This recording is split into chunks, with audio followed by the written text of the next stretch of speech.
Yeah, man. Que de yo. Cago pa' Halloween. Yo, mira.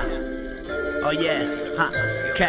Estoy sentado en el borde de la cama pensando en nada. Y es curioso de todo lo que soy capaz cuando mi mente se aclara.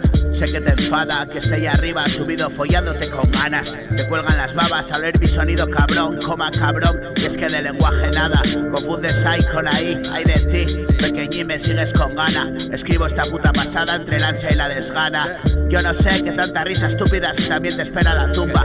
Me fumé tu planta y esnifé tu coca. Qué bonita sería la vida si se quedara ahí arriba siempre y no bajara.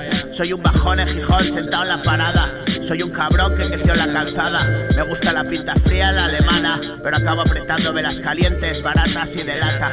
Cuando no hay otra cosa y el hambre aprieta, está bien cualquier cosa. Sí, calmar la ansieta. Me aplico la mezcla mientras pasan con sus libros apretando sus tetas. Qué bella juventud y se me escapa. En discursos internos y tinto marca blanca.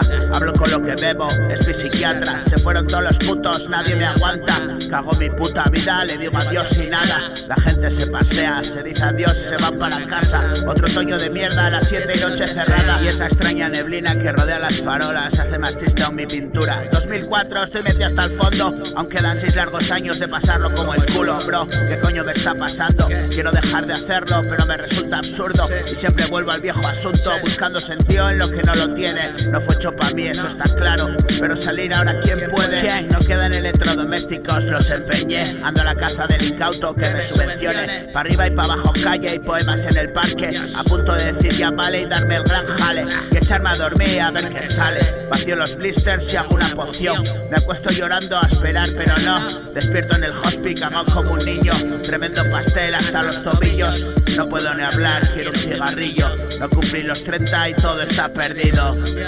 Yo, que bien, bro, yo, casi a la mafia, yo. La la la la.